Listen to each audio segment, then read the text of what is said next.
A circulação sanguínea é fundamental para a oxigenação e nutrição de todo o corpo, mas a distribuição de sangue pode ser prejudicada ou até interrompida quando ocorre a embolia, quando um elemento estranho é transportado pela corrente circulatória e acaba detido em algum ponto.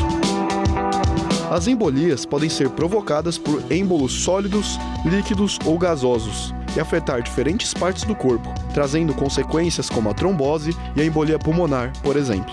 Mas cuidados com a saúde vascular podem fazer toda a diferença. Fique ligado para saber mais sobre a prevenção à embolia aqui no Bendita Hora.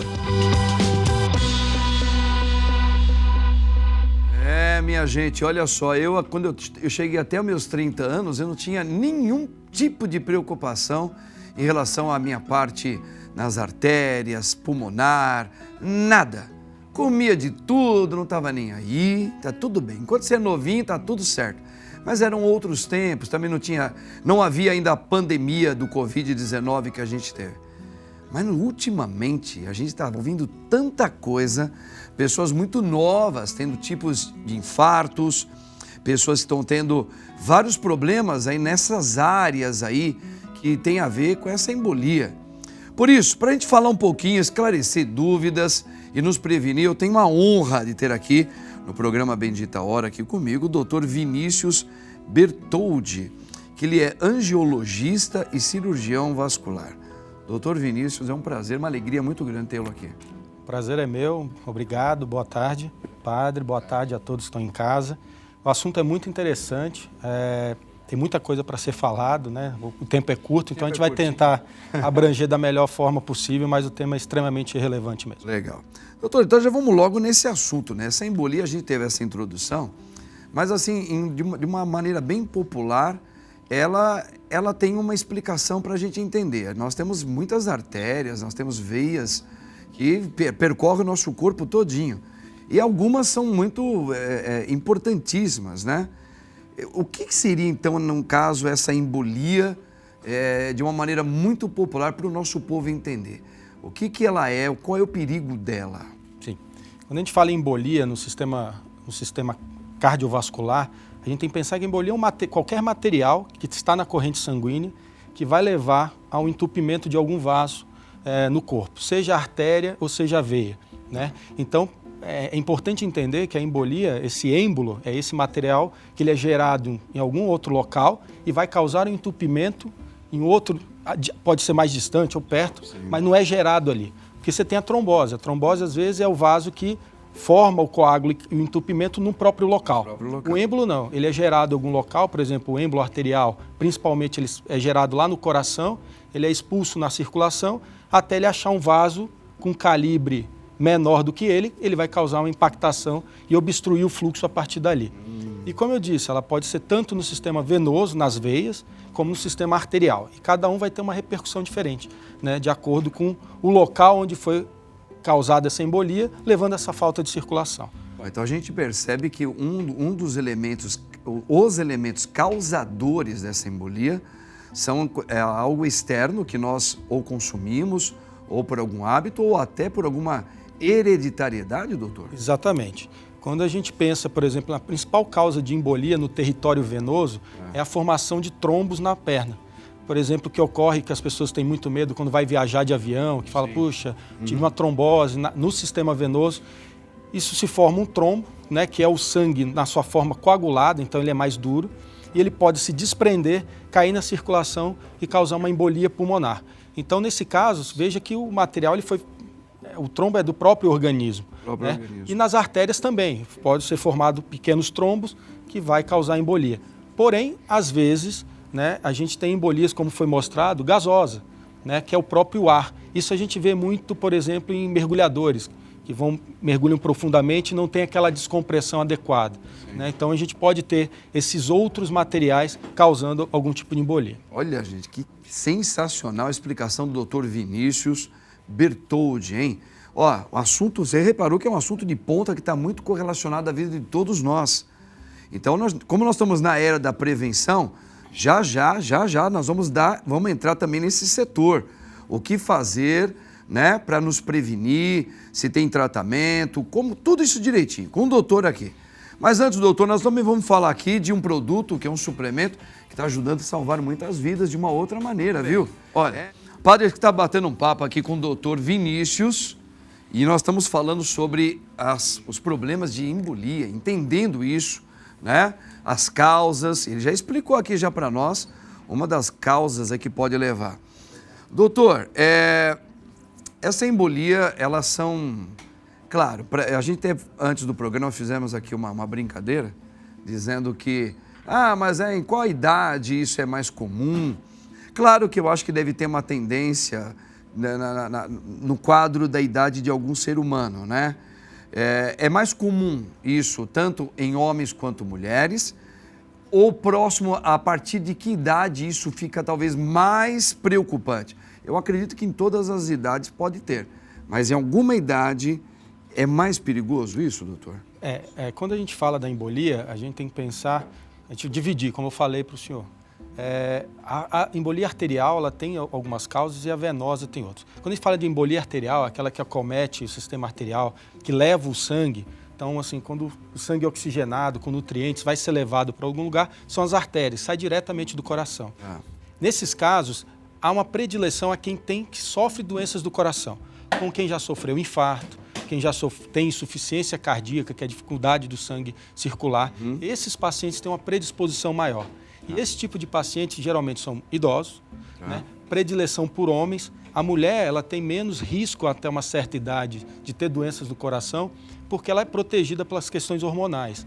Só que chega a menopausa, ela começa a perder essa proteção. Ela fica aberta como fica aberta, possibilidade que o homem tem. Exatamente. Então isso é um problema.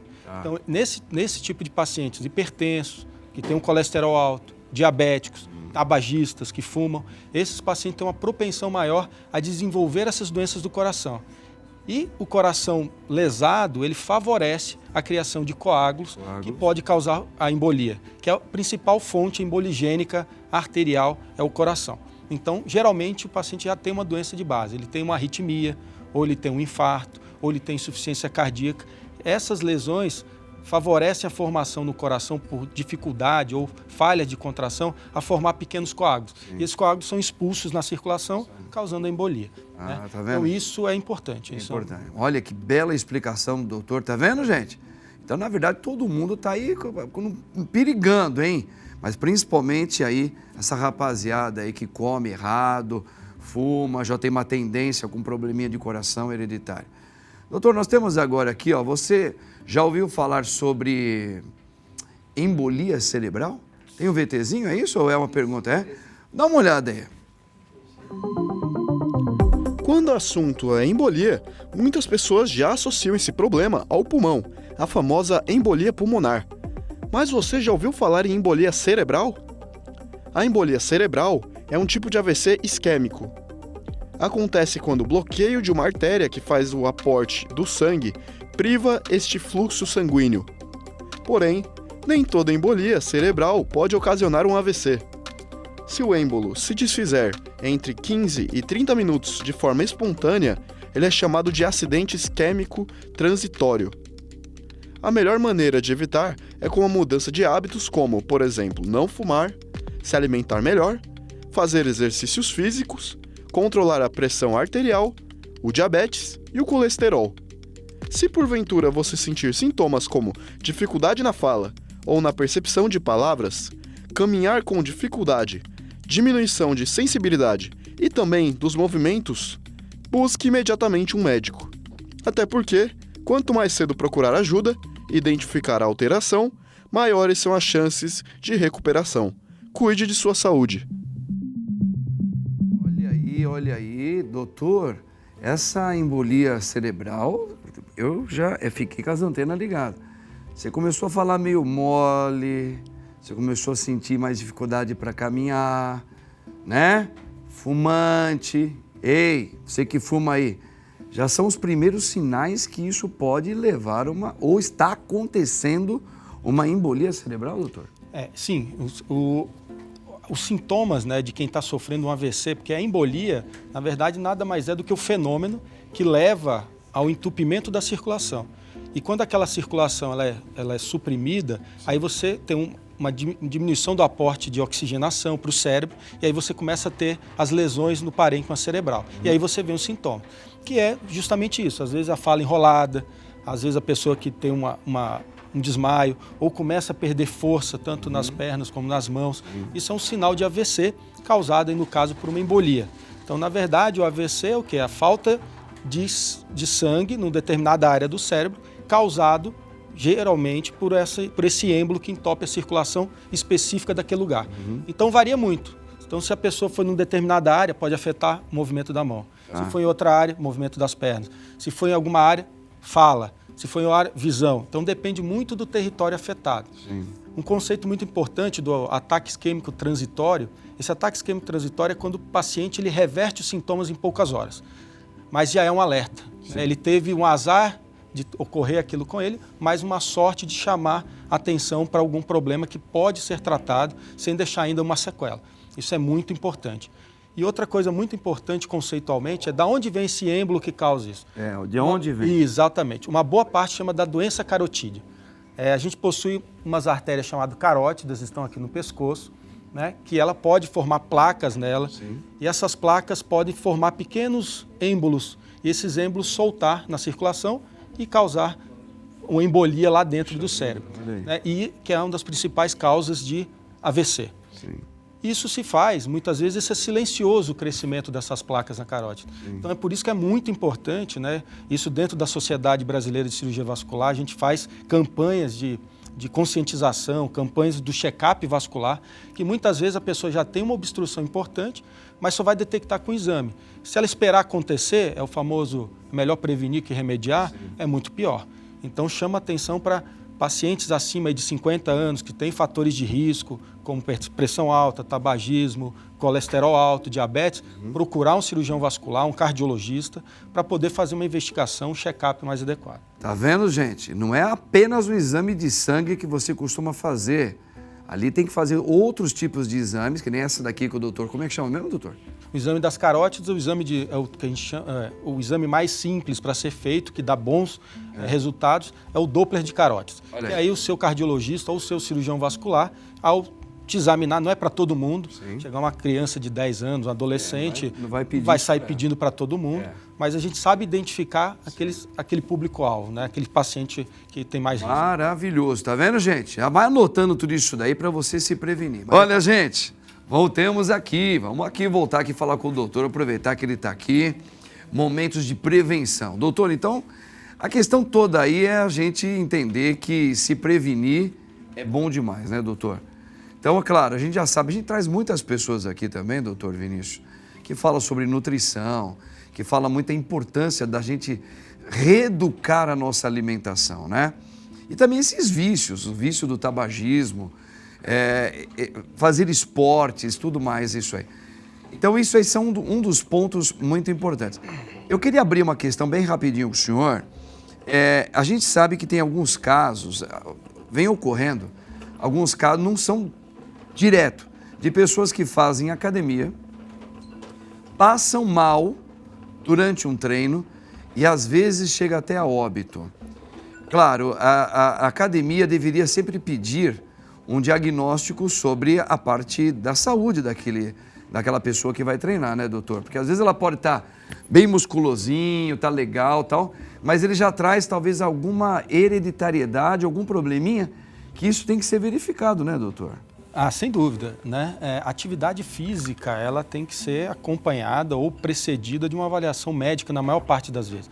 Atividades como caminhada para pacientes mais jovens, tudo bem, a probabilidade de ocorrer algum evento num jovem praticando atividades moderadas é muito baixa. Mas muitos pacientes, mesmo sem ter comorbidades, como eu falei, pressão alta, não fumarem, não ter problema de diabetes, eles podem ter alguma doença genética ou podem ter alguma predisposição, como arritmias, que é predisposta ou intensificadas pelo exercício. Então ele começa a ter algumas arritmias, faz mais exercício, a arritmia piora, que é uma das principais causas de óbitos, principalmente em jovens, né, de morte súbita. É o que está fazendo algum exercício, ele tem alguma arritmia, né, maligna, uma transformação maligna, ele pode vir a óbito, né? E pacientes idosos, né, ou mais velhos, acima de 50 anos, que têm alguma comorbidade, é imprescindível fazer uma avaliação cardiológica para antecipar algum problema na academia, para não ter nenhuma eventualidade, né? Assim como vai fazer uma cirurgia, você precisa ter uma avaliação cardiológica prévia, uma avaliação de um médico clínico, você tem que ter também para atividade física. É muito importante, muito importante.